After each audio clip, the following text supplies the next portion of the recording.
In this video, we'll explain how to properly set up and operate the GE Appliances space-saving portable washer using a one-faucet connection.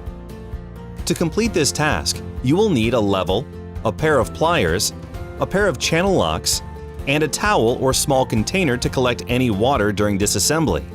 Our portable washer is a great solution for small living spaces that may not fit full-sized washers or offer the traditional installation conditions.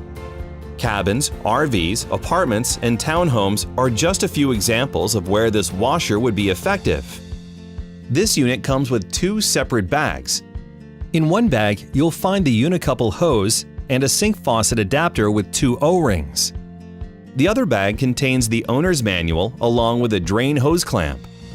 This washer can be connected to a sink faucet, but keep in mind that this unit is designed to work with faucets that have a removable aerator.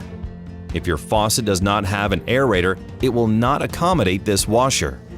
With two rotating caster double wheels on the front and two fixed wheels in the rear, this portable washer is easy to maneuver.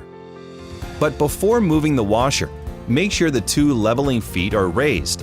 Twist the adjustable locking nuts clockwise against the foot. Then rotate the leveling foot counterclockwise to raise against the washer. For your safety, please place the washer within reach of a certified GFCI electrical outlet.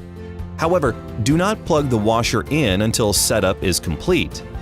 Once the washer is set in the desired position, check to make sure it is level with all 4 feet touching the ground.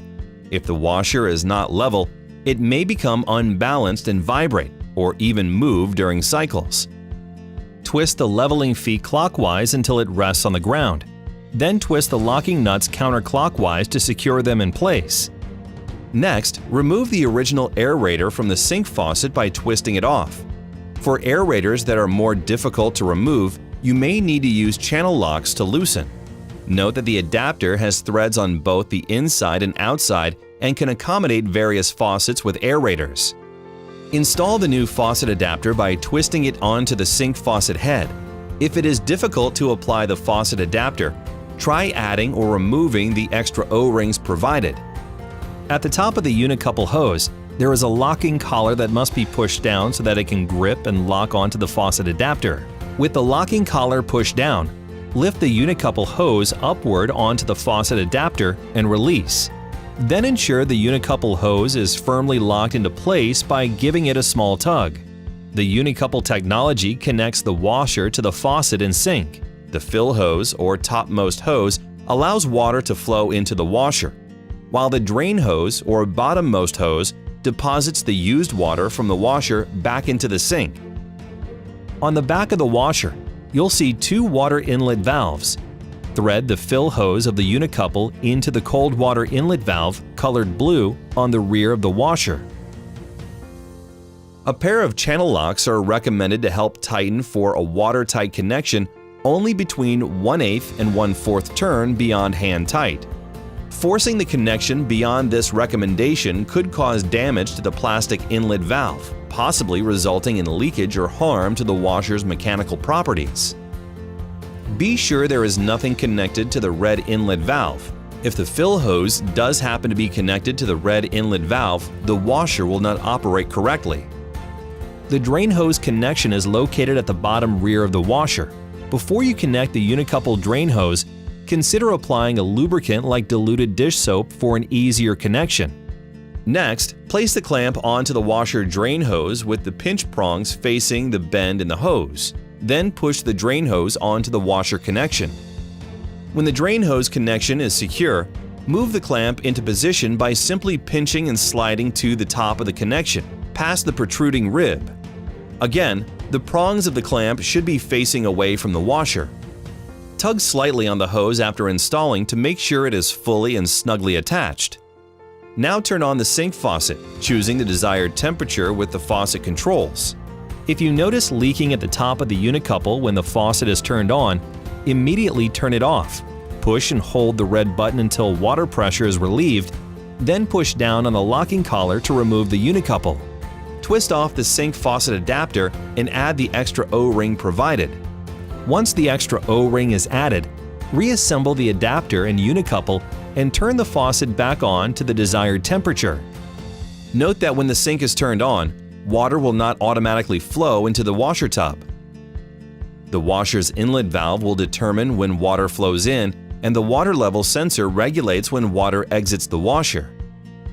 The washer is now safe to plug into the electrical outlet. Keep in mind that even though the fill hose is attached to the cold water inlet valve, the temperature for the wash and rinse cycle is actually regulated by the sink faucet controls. You simply choose the desired hot and cold sink faucet position to deliver the water temperature you wish to use. While the faucet is turned on, you may push the red button on the uni-couple to release water from the faucet to test its temperature. Then adjust accordingly. Please consult the owner's manual for recommended temperatures to be used when doing laundry. When you're ready to begin a wash cycle, press the power button to turn on the washer. Then select the desired cycle based on the 8 options available. Next, make any wash cycle modifications needed by simply pressing the buttons for Process, Options, Extra Spin, and Soil Level. Lastly, select the cold setting with the water temp button and then push Start to begin the wash cycle. Remember that when using the unicouple, cold water temp must be the option selected. You can change the temperature of the water at any time during the wash cycle, but be sure to keep the sink faucet on until the cycle is complete. This washing machine will run normally, filling, draining, and spinning based on the cycle options selected. During the cycle, water will drain from the washer by coming out of the unicouple at the sink faucet. Please consult the troubleshooting tips in the owner's manual if there are any significant issues while washing. When you are finished using the washer, turn off the sink faucet, ensure the machine is turned off, and unplug the unit from the electrical outlet. Press and hold the red button on the unicouple until all water flows out into the sink. Detach the unicouple by pulling down on the locking collar, releasing the unicouple from the sink faucet. We recommend storing the unicouple in the washer basket with fill and drain hose still attached for easier future installation. The faucet adapter may also stay attached to the sink. However, if you must fully disconnect after use, place a small container or towel underneath the hose connections on the washer to catch any excess water. Next, pinch the drain hose clamp and slide past the bend of the drain hose and remove the drain hose. Then remove the fill hose using channel locks for assistance. Finally, twist the front locking nuts clockwise and then raise the leveling feet by twisting counterclockwise so the washer can be easily moved into storage.